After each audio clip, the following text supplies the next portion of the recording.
The house stood still that night, as it had for months. To Crystal and Damien, this house was supposed to be their forever home. Newly engaged and just starting their lives together, they had invested their savings into making this place theirs, a symbol of their commitment and the future they were building. It was perfect, or so they thought. The strange occurrences had started shortly after they moved in. At first, it was nothing, or at least they convinced themselves it was nothing.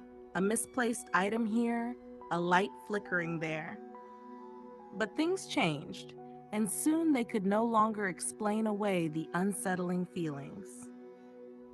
There was something more in this house, something they couldn't quite name, and it made the air thick with a tension they couldn't shake. So they did what any rational couple would do. They installed security cameras. Just to be sure. Just to prove to themselves that what they were experiencing wasn't real. But as anyone who's ever dealt with the paranormal will tell you, you don't set up cameras unless you're prepared to see what you don't want to believe. It was a quiet night on August 6, 2022, just past midnight. Damien was asleep upstairs, Crystal still scrolling on her phone in the living room. The house was silent. Then it happened. The security camera, set up in the hallway, recorded it first. Soft knocks, almost too faint to hear. Crystal paused, her eyes darting toward the front door. At first, she thought maybe it was an animal outside, or the wind playing tricks. But the knocks continued, persistent, deliberate. She froze, waiting, listening. Then came the scratching, the sound of something or someone trying to get inside. She ran to the door, flinging it open, expecting to confront whatever was out there. But there was nothing, only the night, heavy and dark, stretching out in front of her. Her heart pounded as she closed the door, double-checking the locks, her mind racing to make sense of it all.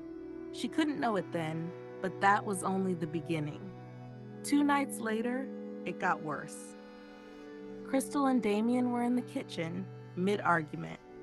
Tensions had been high lately, the stress of the unexplained events in the house weighing on them both. As their voices rose, so did the energy in the room. The air grew thick, oppressive, as if the house itself was listening. And then, out of nowhere, it happened. A plate nestled securely in the cabinet flew across the room. It didn't simply fall, it was hurled as though by an unseen force, directly at Damien. They both froze, eyes wide, disbelief coursing through them. But before they could even process what had happened, another plate followed. Then another. The plates, one by one, seemed to be tearing themselves from the shelves, crashing onto the floor, each one more violent than the last. It wasn't just an accident. It wasn't a coincidence. Something wanted their attention, and now it had it. That night, Crystal didn't sleep. She couldn't. Every sound, every creak of the house made her jump.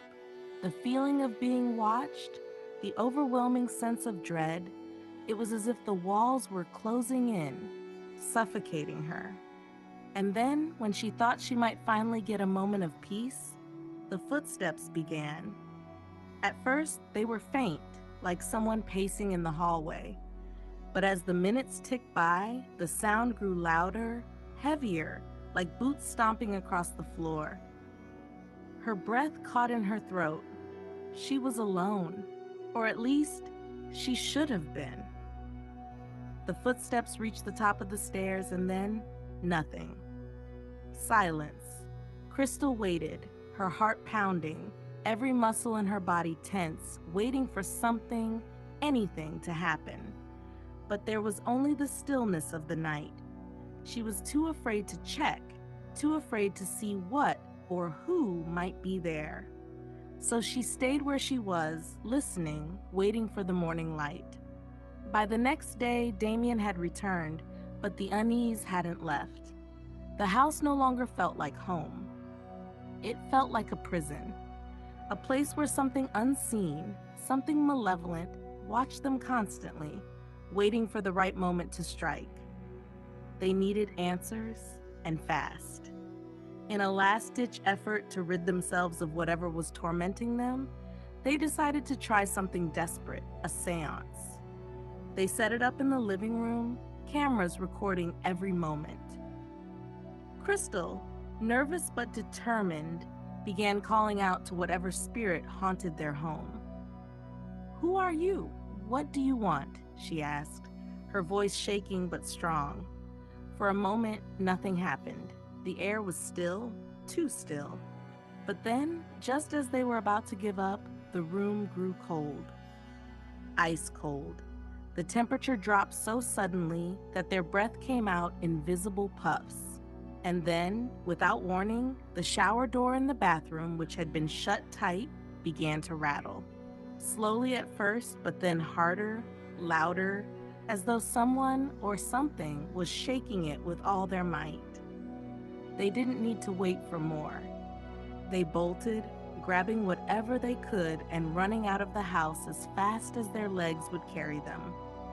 They didn't stop until they were safely in their car, far away from the place that had once been their dream home. For now, the house sits empty, abandoned, the lights off, the doors locked, but something remains. Something that waits, watches, and wonders when they'll return. Because they always return. The question is, when they do, what will be waiting for them inside?